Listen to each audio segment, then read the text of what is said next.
Hey there, it's Jordan with Status Coup. Hope everyone's having a lovely day, Monday, July 24th, 2023, right here in the United Corporations of America. It is very, very, very hot out wherever you are. The world is burning, and we are currently 1 week away from the deadline for UPS and its workers to potentially reach a deal.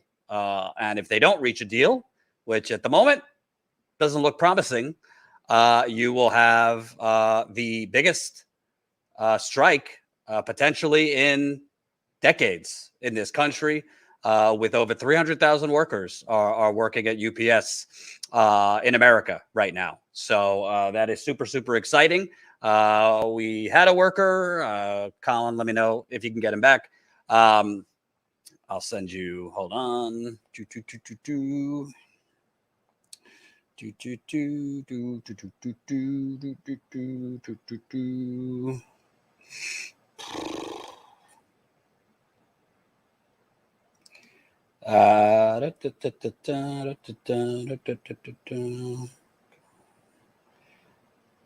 I just sent you, Colin, his info. So we should have a worker on in a minute or two.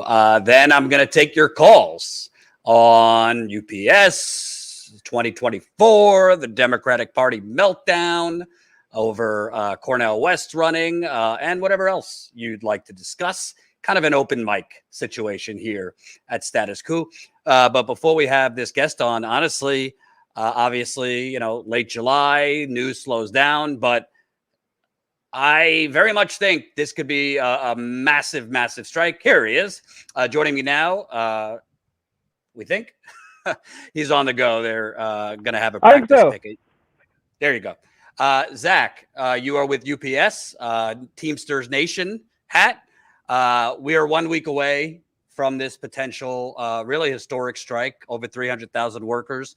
You guys have been doing practice pickets, which have more workers out than most actual pickets, and the morale and energy is big. Obviously, you're not like head of the Teamsters, but tell me just kind of word on the street, what the morale is and what the current state of negotiations are, because we were told that they're going to recontinue tomorrow negotiations. Yeah, Jordan, thanks so much for having me on. Here in Oklahoma City, we're in the southern region. So UPS, our national contract, it's a big contract. It's the biggest contract in the company. Covers 340,000 of us, and there are about 45 supplements or so that cover individual issues, regional issues, things that happened before we had a big national master contract to kind of contain everything. Yeah. Most of those little agreements have been worked out, but where we're stuck is on economics. Our part-timers are the heart and soul of this company. These folks bust their ass at 3 o'clock in the morning for $15.50 an hour. Just absolutely backbreaking labor. And so when the company told us last week or the week before, they said we have nothing left to give, conversations were over, and we haven't talked with anybody from UPS since July 5th at 4:45 in the morning. We stayed up all night, marathon session negotiating, and they haven't had any good news for us. So recently they've picked up the phone. They've called our president and said we are prepared to increase our industry leading offer, but we've got to reach a deal soon. So we're really excited to see what they bring to the table on Tuesday, but we're preparing right now for a strike. We've got a practice picket in about 30 minutes that I'm headed to. We are going to make sure that people are prepared, not only here in the southern region, not only here in Oklahoma, but around the country in about 200 barns. We've been preparing to hit the streets if we need to win this contract, and that's what we're going to do. And let me ask you, the last offer, the reporting was that it was pretty insulting. I don't know what they mean that they have nothing left to give. They made $13 billion profit last year. So is the main holdup over salary, benefits, retirement? What are the main things that workers are feeling is not adequate? I think that locally where the focus is in particular is those part-time wages. They're not enough. They're not enough to raise a family, to take care of a family on. When I was working part-time in the building, I worked 3 jobs. I worked 88 and a half hours a week to take care of my kids. And it's not sustainable. Um, Now at a driving position, I make the kind of money that I can take care of 7 kids, but I also work 60 hours a week. Our wages as a full-time position, they're very good, but the reason that they're good is because we have a union to negotiate for them, and because our family is being compensated not just for the work that we do, but also for the lifestyle that we have to lead. I'm gone from dark to dark. My kids don't see me as often as they should, as often as I would like them to. So issues that we're looking at here, and trying to end excessive overtime. There are a lot of issues around the country. I think more than anything, it's recognizing the part timers, the integral role that they play in our supply chain, and then also rewarding the folks who have been there 10, 20, 30 years as part timers. They don't have the kind of job security that we do, and enough's enough. They deserve it. And also, recently, it's kind of sad in the year 2023, you even have to fight for this. But recently, you won victories as far as air conditioning in most of the fleets. But that's not going to go into effect for a while. I don't know. It's pretty fucking hot out. Global record temperatures in right now in Texas, most of the Southwest. I mean, this is a health hazard if you're driving around for 12, 13 hours a day in sweltering heat. And like the Amazon drivers, you got a quota to meet. They don't want you taking long breaks.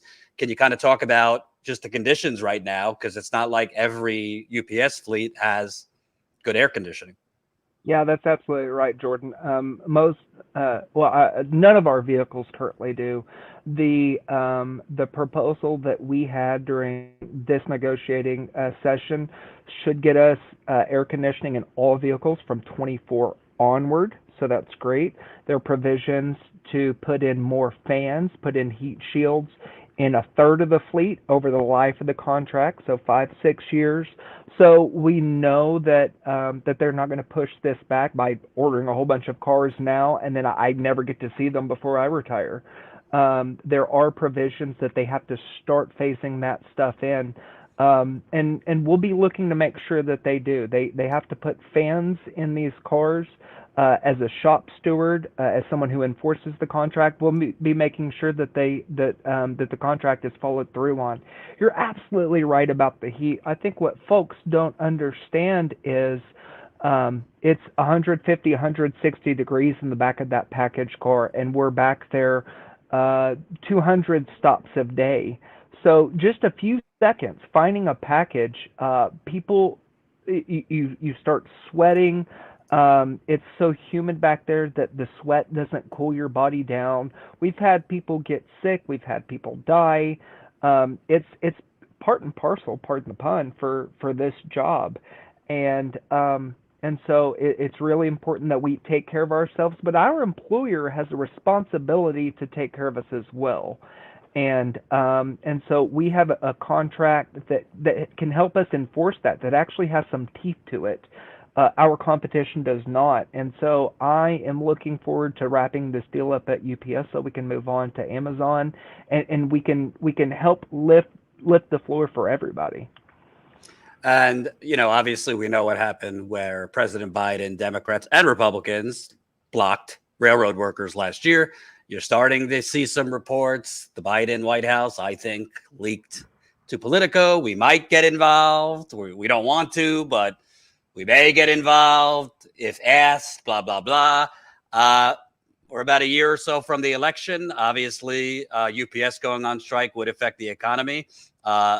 Those mostly comfortable people, I would say, who want their Amazon Prime in 2 hours might be inconvenienced. I say good. But what are your thoughts? Because Sean O'Brien, head of the Teamsters, has specifically called out for Biden not to get involved. But there was a piece earlier today in Politico that they're not ruling out getting involved, whatever that Sure. means. Sure. So I followed the railroad worker situation pretty carefully. We've got a lot of Teamsters on the rails. The thing about the railroad striker, there were 12, 13 different unions negotiating with 4 or 5 different companies. And in this fight, we have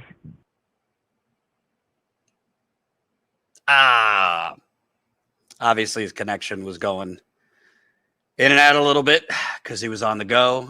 We'll see if we can get him back. I'll kind of improvise in the meantime. there's Colin, oh, no, there we go. can you hear me Go now? ahead. Yeah. Fantastic. So the railroad workers, they're covered under a completely different act than we are under the National Labor Relations Act. We may have some problems with this Taft-Hartley, but Sean has been pretty clear to them that Teamsters, if we need to strike, we're going to strike, and we'll say sorry later. Um, our This is a pivotal moment.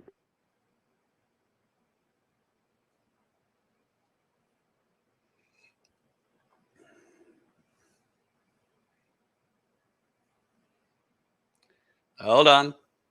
So close. So close. Uh, we're not 60 minutes, but we try. He's in Oklahoma, and he's on the go, so not the best connection.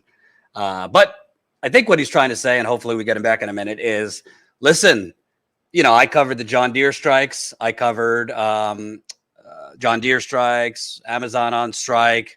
I've covered union drives. Oh, there he is. I think we got you. Yeah, where did you lose me? I tell you this. You I were don't know where saying you that this lost is me. you were saying this is a pivotal moment. Absolutely a pivotal moment for the labor movement. And that where I have a lot of hope is the fact that our president Sean O'Brien is talking about working class issues. That when Sean Fain from the United Auto Workers came to speak with him, they were talking about working class issues. They're withholding their financial support of the Democrats who have not always helped us out along the way. Um, I think that that's important. I think that that working people, we know that the two major political parties, they do not represent us, and so we have to take care of ourselves. And if they want to give us help along the way, we would be more than happy to reach out a hand and take that help. But we're Teamsters. We do the work. We do this hard work out there, and we can do it with or without them. Let me ask you, because I'm sure you've seen the media narrative on other strikes, even the teachers back in the day. These corporate journalists seem to always focus on all these people being hurt by these workers' actions, the economy, not always focused on the plight of the workers, but they basically blame you guys for putting monkey wrenches in the economy. Sure. What's your answer? Because I've already seen it in some of the coverage that this might hurt the economy if these workers go on strike, yada, yada, yada. What's your answer to kind of some of the media will give you guys heat if there is a prolonged strike and the economy is hurt? Well, Jordan, I would be happy to talk to anybody who's got a conversation about that, because the fact of the matter is we've been very clear on what our position is. If there are fears of an economic problems, all the company has to do is come to the table and give us what's fair. Absolutely. Last question. Could you kind of talk about, obviously your focus is on you and your coworkers, but this can have a domino effect. I mean, if you have a couple 100,000 people out striking, even if it's half of the 300,000 workers, you might inspire other people to get going, whether it's strikes, union drives, mutual aid, just that kind of energy is contagious. Do you guys think that there might be potentially a positive domino effect if there is a strike and you got tens of thousands, if not hundreds of thousands, physically out there striking? Sure. I think a strike can be it can be hard on families. It's hard on working families. I'm a second generation Teamster. My dad went on strike for 14 weeks.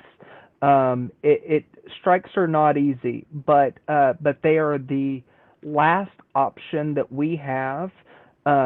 the last option that we have is withholding our labor. That is our ultimate weapon.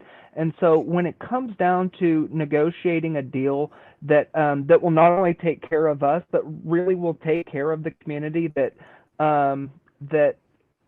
takes care of climate issues, that takes care of all the issues that we're really facing as a working class.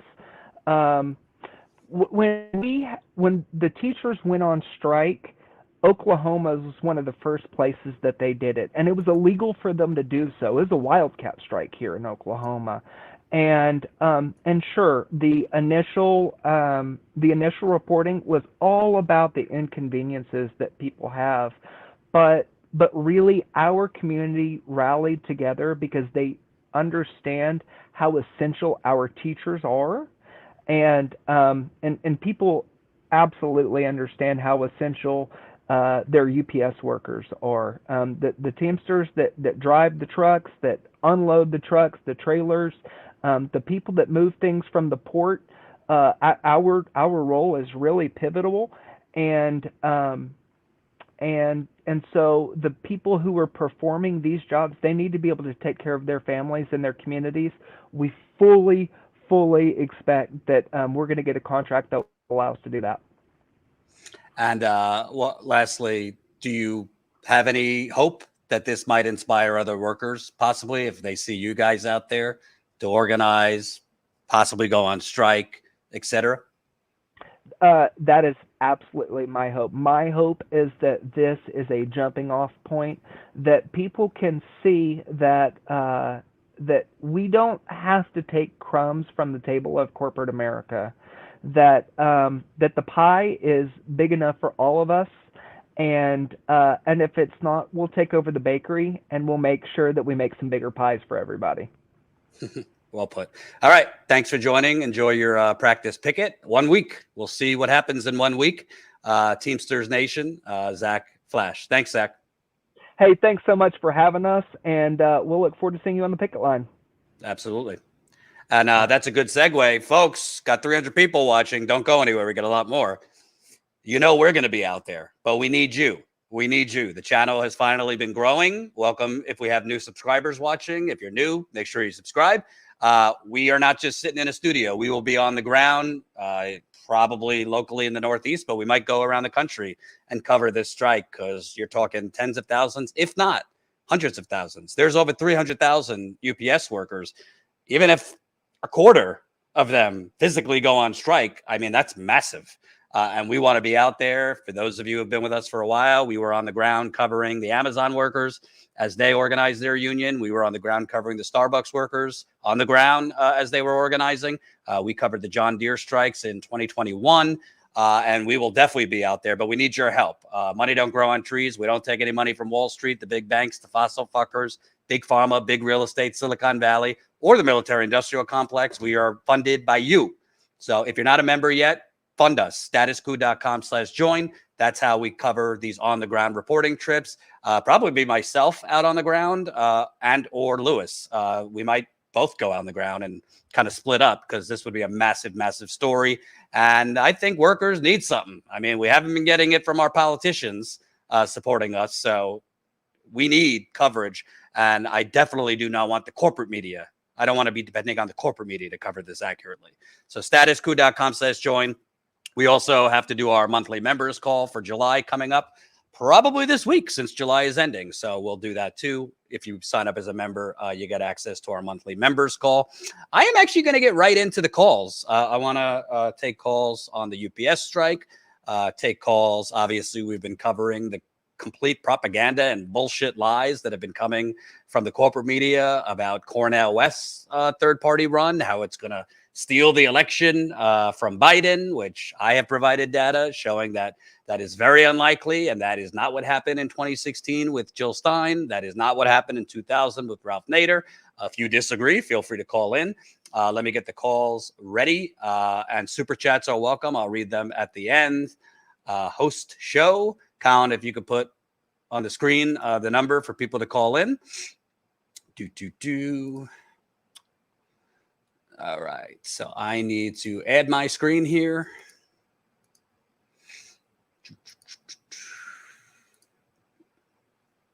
Did I do that right, Colin? Yes. Awesome. So call in. I am on very little sleep, so if you want to fight with me, I'm going to be a little testy. You know, newborns at all. Also, we have some new shirts from the Poison States of America clothing line in our store. So go to statuscoup.com/store. Get your Poison States of America shirt. And make sure you subscribe. We have grown a couple thousand subscribers over the last week or two, and we're almost at 147,000 subscribers. So, hey, can we reach 150,000 subscribers by the end of summer?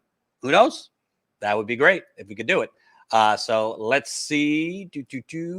Oh, I have to press ready. Ready to connect. Click connect to show now. Connect to show. All right. You are connected as the host. Call that number. Welcome, host. You are now in the host room and can manage your callers from the call-in studio web interface. Gladly take your call. I'm open to most topics, but let's keep it UPS, third-party run, Biden, Trump, any story you'd like us to cover. Nothing random. Try to stay away from the random. I love when people call. Hey, what are your thoughts on deep sea fishing? And that kind of stuff. Try to keep it topical. But I am ready for your calls. Smash the like button. Share this live stream. The more people that press like, the more people that will see this video. We're also going to have a report from Lewis that we'll be posting later. I remember you from when I was in high school, so I had to sub. Well, thank you, Marcus. Glad you subbed to the channel. Colin, let me know when we have calls. I could improvise until we get a couple calls. If Jordan gets testy, cry loudly, stop the hiccup, and then continue crying. Oh my God. I try not to get testy, but Jesus. They're not kidding around with having children. I hope I sleep again one day, but I have not really gotten decent sleep I know in a long time. All right. We have a caller, I think. Let me know, Colin, if we have something. No, that was just me. Okay. So don't be shy, folks. Got 315 people watching. I'm going to call and ask Jordan about the Knicks. You really want to get me that pissed off talking about the Knicks? Although the Knicks are at least no longer horrendous. That is one of my non-political hobbies, watching the Knicks be horrible. I do like fantasy football too. So that's always positive. What I find really interesting waiting while I wait for calls is, do you notice there's basically the same story about Cornel West and the Democrats freaking out about it, just kind of rewritten, and it's the same exact story, basically with different words at different outlets. So CNN, ABC, Politico, they all have the same story with the same sources, but they're just spacing it out over weeks. And then you start seeing CNN and the TV channels start covering the freak out among the Democratic Party over Cornel West. And I say, good, let them freak out. They're certainly not freaking out about people working 2 to 3 jobs. They're certainly not freaking out about people having to ration medicine. They're certainly not freaking out about people having to make very difficult choices, choosing between groceries and medicine, the electric bill and this bill. They don't really seem to be freaking out about the material conditions of their voters or the people they represent. They seem to be freaking out that there's a third-party candidate with celebrity and national appeal running. I say vote for whoever you want. I'm not going to tell you who to vote for, but I am going to debunk when they keep pushing propaganda, because the history does not match what they're saying about these third-party candidates peeling votes away from the Democratic candidate. If anything, it's the opposite. All right. Seems like we got a caller here. I hope I'm pronouncing your name right. Amel Carr, you're up.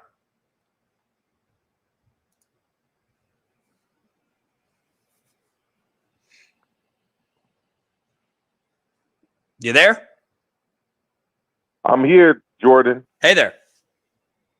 I'm live, right? Yeah, you are. All right, awesome. This is Maestro from the Bronx. I'm a public school teacher with the DOE. I'm also a boxing coach. Awesome. And I oftentimes I do call-ins and go on the channels to talk boxing, but I noticed you're taking calls, which is great. So I'm very interested in hearing your opinion about why you think JFK. Sorry, I always say JFK or FK Jr. Decided to run inside the Democratic Party, and do you think he'll run as a third party candidate? Because it seems pretty obvious to me that the Democrat Party has done everything it can to silence this guy, and that they'll never allow him to win. Yeah. Honestly, I mean, I can't get in his head, but he's a Kennedy. I mean, it's kind of like, hot dogs and ketchup. Kennedy and, well, maybe you don't, maybe you like mustard. But it's kind of like Kennedy's in the Democratic Party, even though obviously his family is kind of like low key, staying away from him and not supporting him. I think he's running in the Democratic Party because he calculated that there is a, baby boomer type voter that's older that maybe they first got involved in politics with JFK and then RFK, that because of his last name might give him a look. That's really why I think he's running the Democratic Party, because honestly, if you look at the numbers, it would have made a lot more sense for him to run as an independent. Most of his support is not coming from Democratic voters. In the polls, a lot of his support is coming from moderates or Republicans. I think Democratic support, for the most part, I've seen, like, if he's polling at 15 to 20% among Democrats, it's low, it's kind of single digit support. Most of his messages, whether you agree with them or not, I don't agree with a lot of it, seems more aligned with not the mainstream kind of corporate Democratic Party.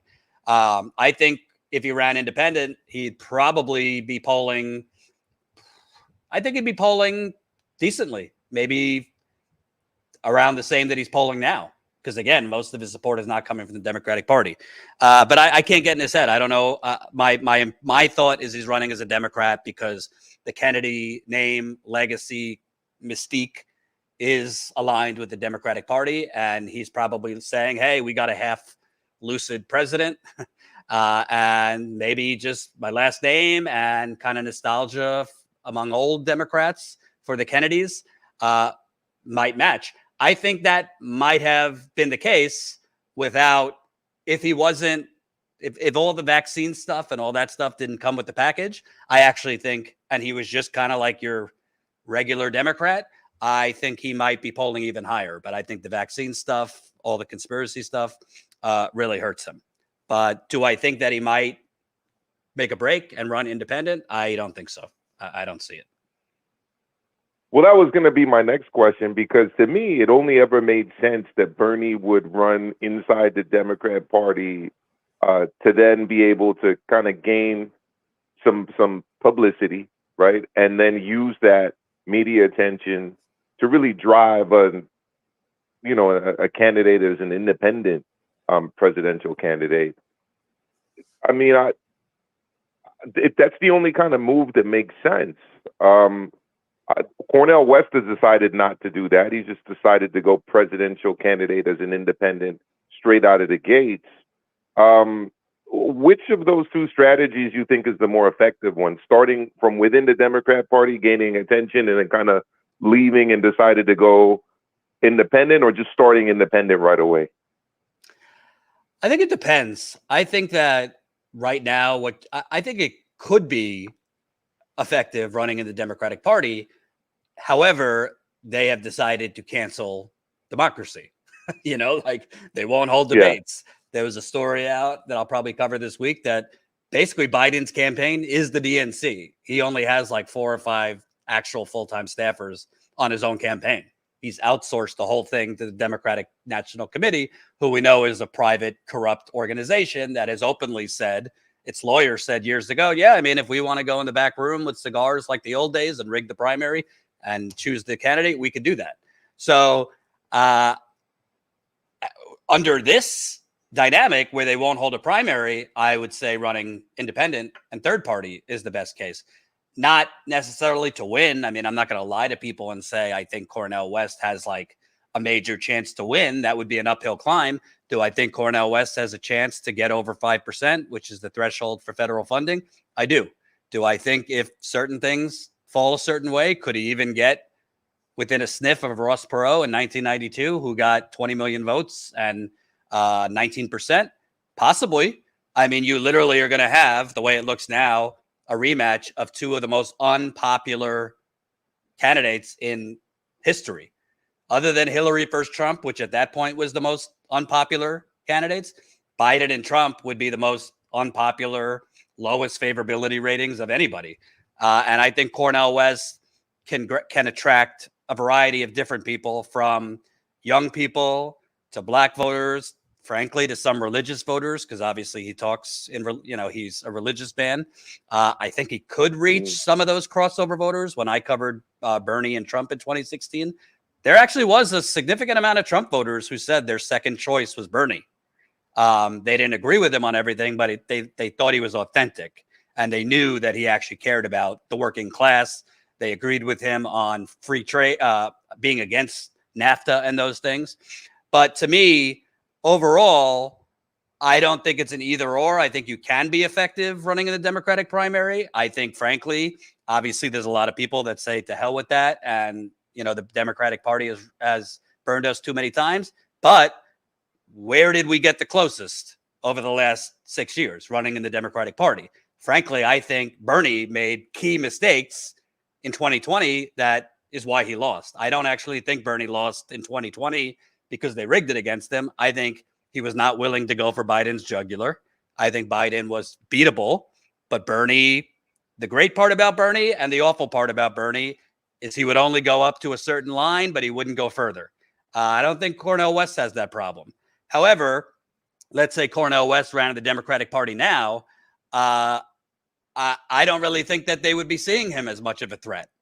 I think they see him more as a threat because they think he could peel away votes in the general election. If you ran in the Democratic primary, they would just do what they're doing now to RFK and Marianne Williamson and not hold debates, not hold a primary, and, basically act like there is no contenders. So in this specific situation, I think it's better to run third party because they will not hold a primary. If it was an open field, meaning there wasn't an incumbent Democratic president, and it was more like 2020 where you had all these Democrats running to try and unseat a Republican president, in that case, I think it would have been a better strategy for Cornel to run in the Democratic primary because they cannot just cancel debates then if there is no incumbent Democrat. In this situation, I think he's doing the right thing running third party. That's interesting. Now, you brought up Bernie's, failed attempt against Biden and the fact that you don't think it was rigged. You do. Well, let me restate. They tried to rig it. They tried to rig it. Make no mistake. However, I think Bernie's campaign, I know Bernie's campaign, and Bernie made several mistakes. That is why he lost. 2016, I think he lost because, it was completely rigged. 2020, they tried to rig it. Okay, good. I just wanted you to clarify that because, speaking for myself and for, people around me, that was an abhorrent thing that happened, with the Democrat. And I think, to me at least, it made it clear that they have no interest in providing a voice to regular working class people across this country, and or to someone who is trying to be a voice for those people. Thank you so much for having me on. I appreciate it. Yeah, man. Thank you. You take care. Let's go to our next caller. Tony, you're up. You there, Tony? Hold on. Am I on? Yeah. Oh, yeah. You already answered my question about Cornel West. The goal of it seems to be to get to 5% and get matching funds. I actually picked up on something while you guys were talking, which is that there's all this attention on Cornel West. There's no attention, or at least none that I've seen, on no labels. And Joe Manchin flirting with that. It just seems like they just skipped over that, when clearly he's hinting on something.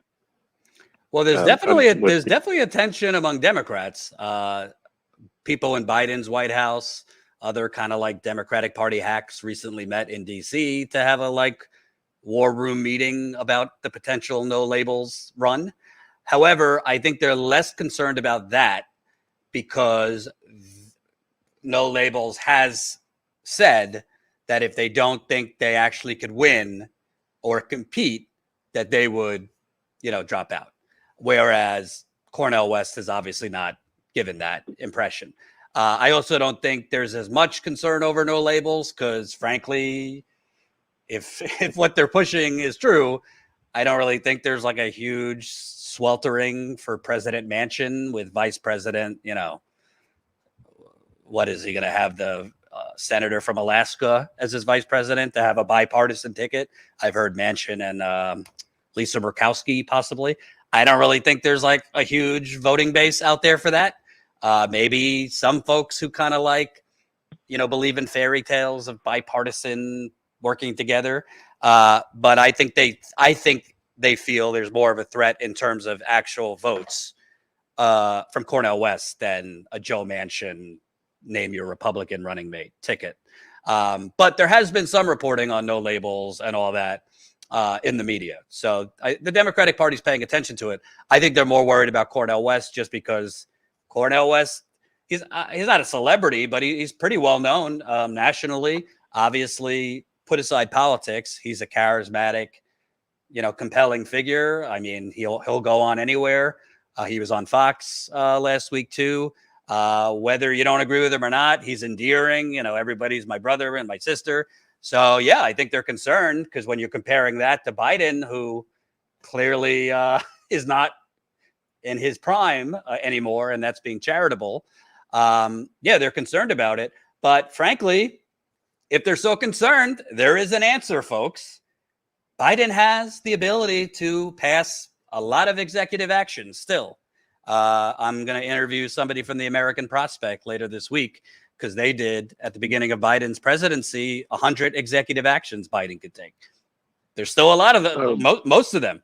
He could still take executive action and go around Republicans. He's not going to because he doesn't want to. And they know that if he actually took bold executive actions that might maybe persuade some of the people that might go third party to vote for Biden, their donors don't want that. And the very people that they are desperate to give them money right now for not just the presidential run, Senate, Congress, governor's races, there's a conflict because if you're going to take bold action that the plutocrats do not want and are against their interests, then fundraising is going to dry up. I mean, right now it's expected that they're going to raise and spend $2 billion, the Democratic Party, which is obscene. So they could do things if they're so freaked out by a third party run. I'm not saying it would get all of the people considering a third party, voting third party to vote Democrat, but it could convince some if he actually does something real and there are executive actions he could take on climate, for example, as the fucking planet is burning. That might convince a lot of young people that are moving away from Biden, but they're not going to do any of that. They're just going to try and, as my grandma would say, push the Jewish guilt and shame and guilt people into, you're going to create fascism. Well, what do you expect? My last question. I've been wondering about New Hampshire and what they're going to do, because it just seems like they keep create more problems for themselves than is necessary. Is he going to campaign? Is he going to do anything? Like, is he going to? They won't let him debate because he's just not. I don't think he's there anymore. What do you think? I think Biden made a real mistake trying to move South Carolina first.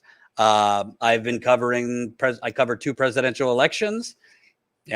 These states like Iowa and New Hampshire, it is a real pride to them and kind of a bragging point. It's a part of their culture and DNA to be the first caucus or the first primary state.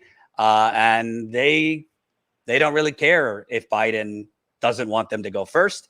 In the case of New Hampshire, I think it's in their state constitution that they go first.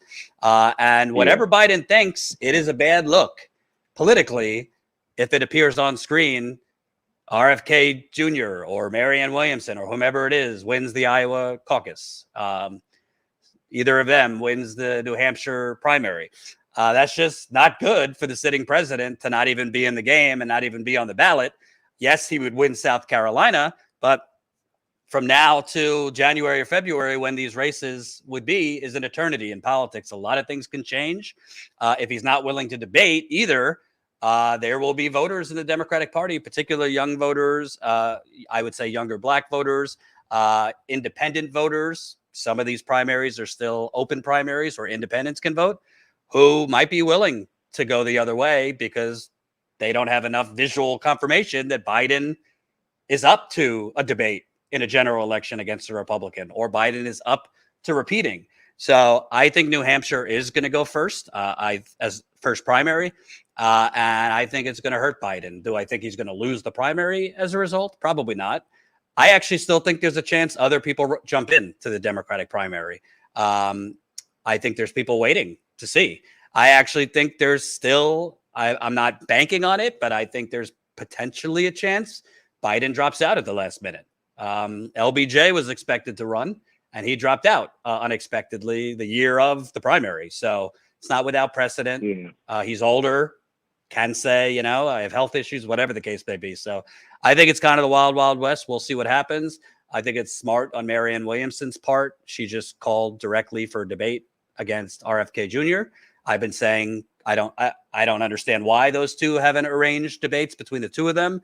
I'm sure they could get like a Joe Rogan or somebody with a big platform, independent, who has a big audience to do it.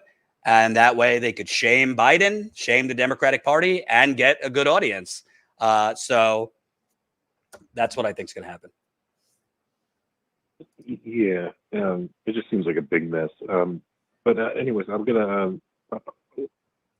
let you go and Stan, you guys are doing great work, and I thank you guys for what you're doing.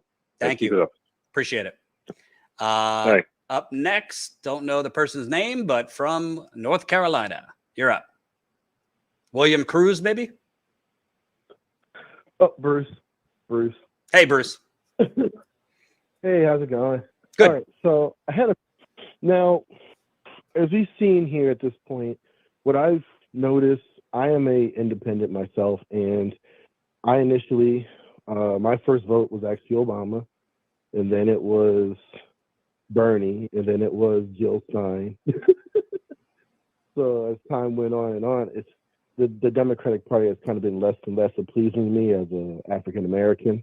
I grew up in Baltimore City, and as a Democrat, it was one of those things where it's just like you just vote blue, and after time, it's kind of like don't really feel like you're feeling like getting things back. But this is one of the biggest issues that I'm noticing right now is there's really no backup to Biden.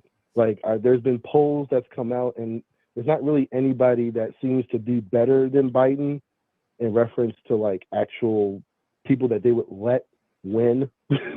Not like Bernie or AOC or anything like that. Like Kamala and Pete Buttigieg, like all of them seem to do not as good as Biden. So this seems to be like the only option they have. And due to the fact that he seems to be obviously declining, the best option for them, for what they see, is keep him off the trail, keep him from, being talking and things like that. But my question is there a way in which that could actually backfire on them? Because right now, wouldn't that make him kind of a sitting duck for any type of attacks? Wouldn't that kind of make him basically rely upon the goodwill of, Marianne Williamson and RFK and West to not really hit him in a way in which, honestly, Trump would freaking destroy him? Like, why aren't you out here? Why don't you talk? Why can't you talk? Which brings up another question. Trump already himself said he knows why Biden isn't running. Obviously he's saying it but in essence, you kind of think, okay, well, wouldn't it make sense for Trump to kind of push the subject along potentially with these other candidates to get him to come out? Right. Because either way, you can hit him, for not being out to the point where he slowly starts dripping. He starts bleeding out those votes to the point where, okay, we have to do something. We have to stand him up and get him enough, whatever we need to do to get him available to get out there. And then, boom, now you hit him. You see what you can do against him. Is that anywhere possible, even if Trump kind of comes in and starts like pushing the narrative like, why isn't Joe out here? Where's Joe? Right. Yeah, I think there's a lot of elements to this. One, have you noticed that Gavin Newsom, the governor of California, in recent months has been quietly doing some somewhat progressive things? He announced that they're going to make their own insulin. He's proposed some fairly progressive things. I mean, it's not my cup of tea, but I'll call a spade a spade. He's done some good things in the last year. And I think he's done that because I think he would be the main backup. If Biden drops out, I think the Democratic Party would much rather him than Kamala Harris. I think the reason Biden was running in the first place, I don't really think he wanted to, but I think they all know that Kamala Harris would get destroyed by, honestly, at this point, I think most Republicans. She's just not a good politician. She's very polarizing. And I mean, look at how she did in the primary in 2020. So I think if it were up to the Democratic Party, I think Gavin Newsom would actually be their backup. I just don't know how they would handle that because the Democratic Party has created the identity politics machine. So it would backfire on them if they threw the sitting vice president under the bus and, you know, rallied the troops and everybody got behind somebody like Gavin Newsom, who I think Gavin Newsom could beat Trump or a Republican. Not because I love him. I mean, he is a neoliberal. He is corporate, but just he's younger. Mm-hmm. He's aggressive. He's gone after DeSantis in commercials and in interviews. And I think they would rally around him because he is articulate and younger and all that. In the case of Trump and Biden, I think you make a great point. Remember, Hillary lost for a lot of reasons, but in the month of August 2016, she spent more time fundraising in the Hamptons than on the campaign trail. Trump, whatever you want to say about him, he was doing like 3 or 4 events a day across the country in 2016. He was out there. And you better believe if he is the nominee, which at this point it looks like he would be, I mean, he's literally running to try and stay out of prison. I mean, this is not a joke. That's his best chance of staying out of prison is getting reelected and pardoning himself, which constitutionally, there doesn't seem to be anything stopping him from doing that. I think he would be out there. I mean, he is older, but he seems to have more stamina than Biden at this point. I mean, he's obviously a buffoon, but he's not stumbling words at this point, you know? So it would be a bad contrast if Trump is out there, you know, 2-3 events a day, multiple cities, and you have Biden much less. And depending on kind of Democratic Party faces to go out there for him, Biden at this point is not campaigning where previous incumbent presidents would have been campaigning already. So I think put aside policy, put aside how unpopular Trump is. If there is the optics of Trump out there all over the country, going after Biden's age, going after Biden's cognitive function, going after Biden, hopefully, you know, if he's tripping again, and Biden's out there once in a blue moon, that is not good, particularly for independent voters, because I think independent voters, yes, they vote on policy, but the polls show not only Democrats, but independents are very concerned about Biden's physical and mental ability to do this. But I will say, I don't think it's beyond the pale that Trump drops out and makes a deal. I do not think that is not a possibility. If this trial date holds, the judge in the classified documents case set the trial for May of next year, even if there's a slight delay. So maybe it goes to August, September, as long as it's before the election. I'm not a lawyer, but I've been following this. It's pretty black and white as far as this classified documents case. I think he would be convicted. I think that after the narcissism dries up, after his kind of insanity dries up and his lawyers say, you're going to lose, you're going to go to prison for the rest of your life. I knowing Donald Trump, I grew up in New York. I don't think he's going to risk prison. I think he would make a deal. He would claim the deep state.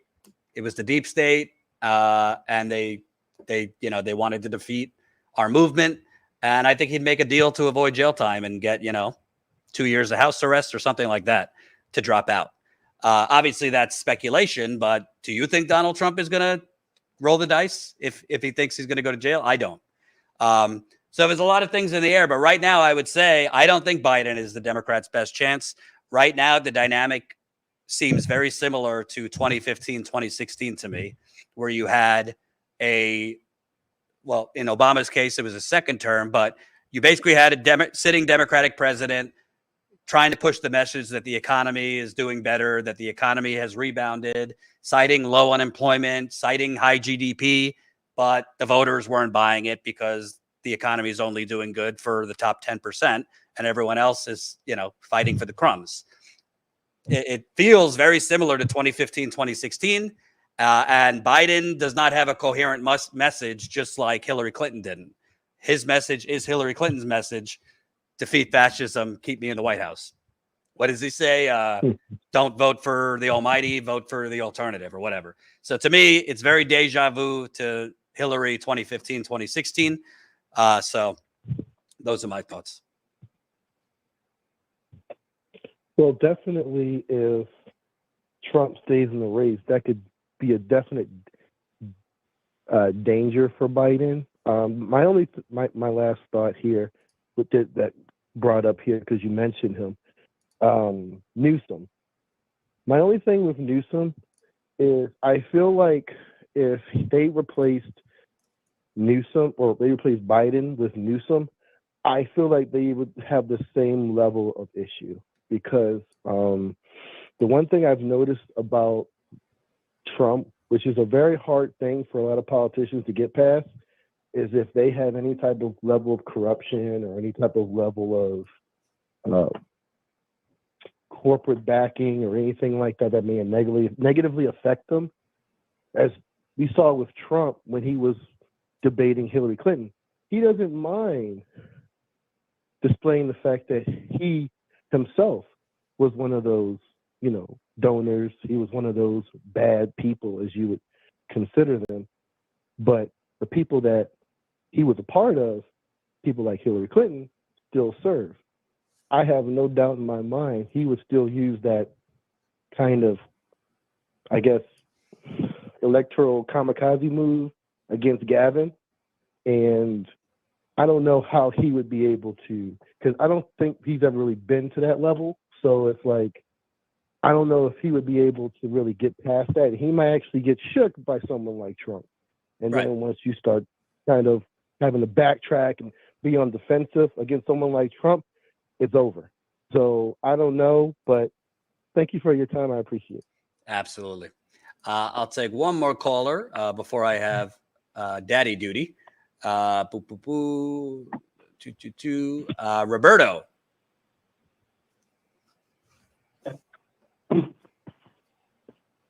Hello, can you hear me? Hey there.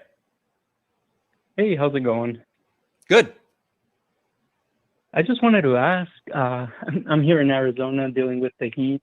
Oh, I just man. wanted to ask how, Sorry. yeah, who do you think, I guess, in your opinion, has the better take on when it comes to climate change and all that? And this can be across the aisle or any of the candidates, really. Right now, I'd say Cornel West and Marianne Williamson. Marianne Williamson, to her credit, has been more specific. She actually has policy proposals on her website. I've heard her in interviews talking about, we can't afford incrementalism on this. So she has pushed kind of bold changes, massive investment in renewables. She's been going after Biden for, the Willow Project and continuing to give subsidies to fossil fuels.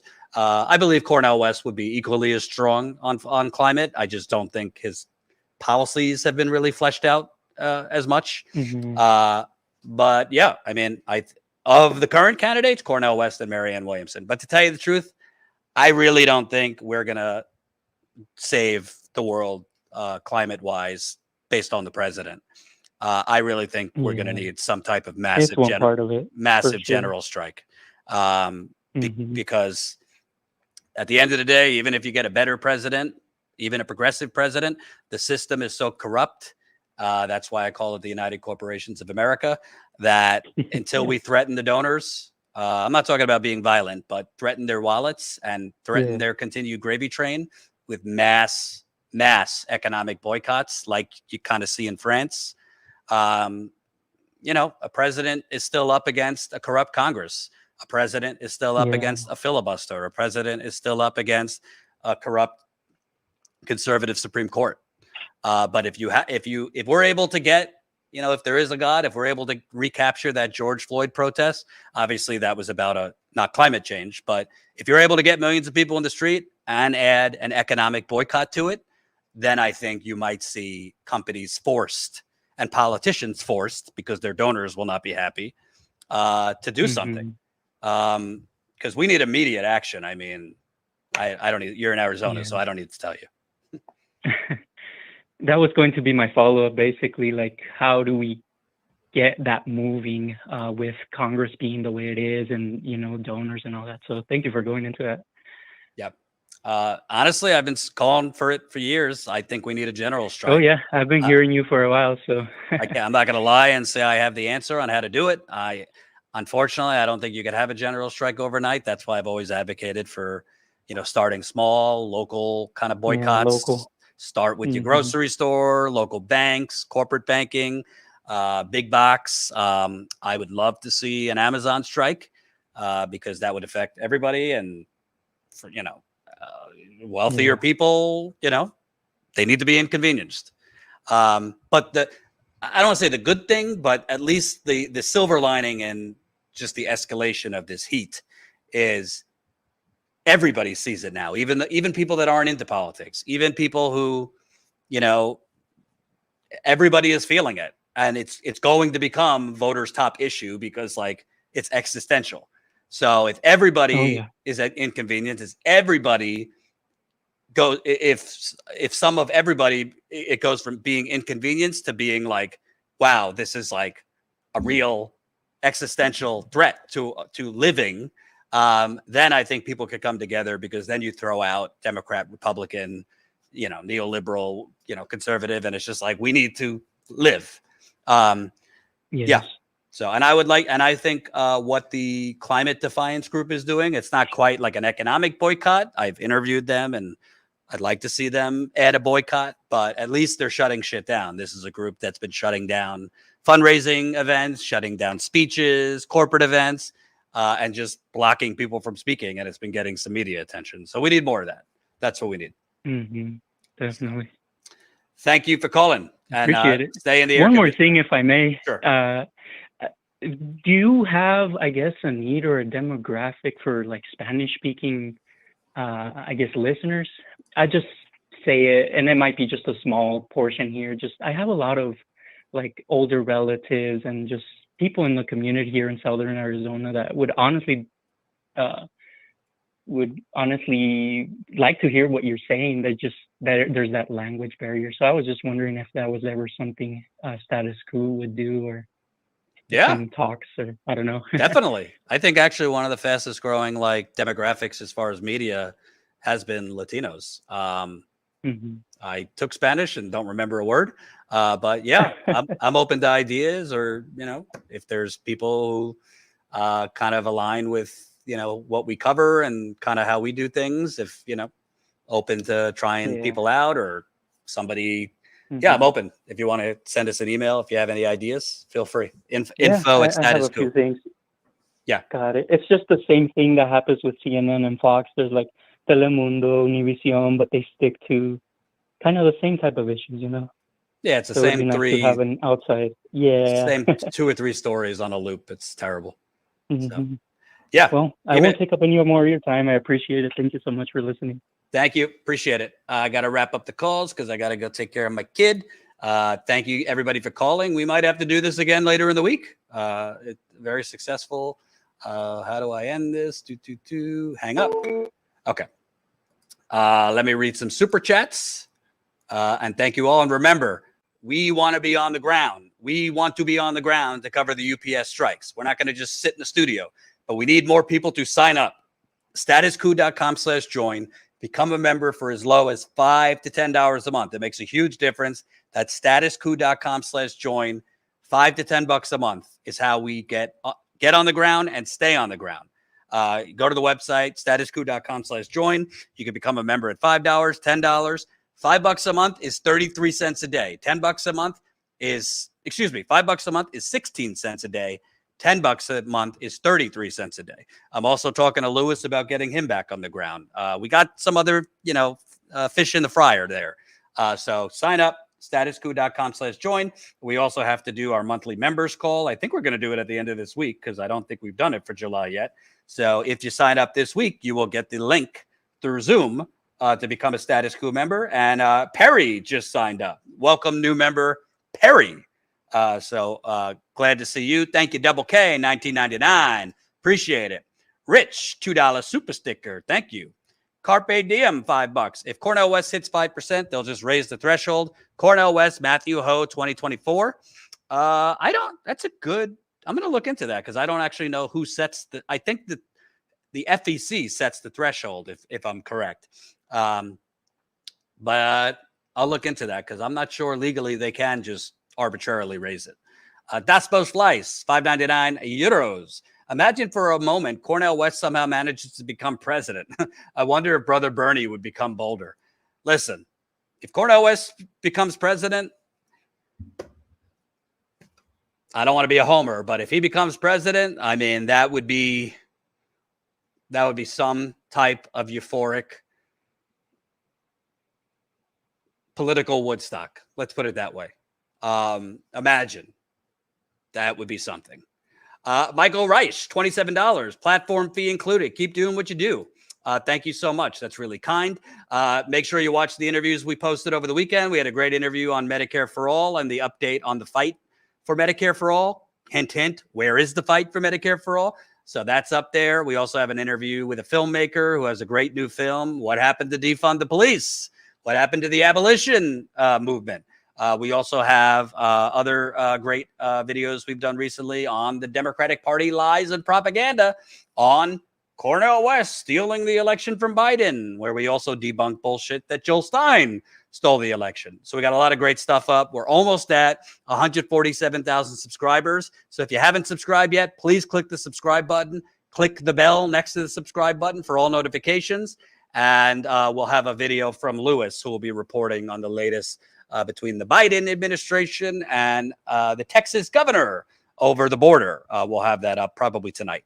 Thanks for watching. See you guys back here tomorrow.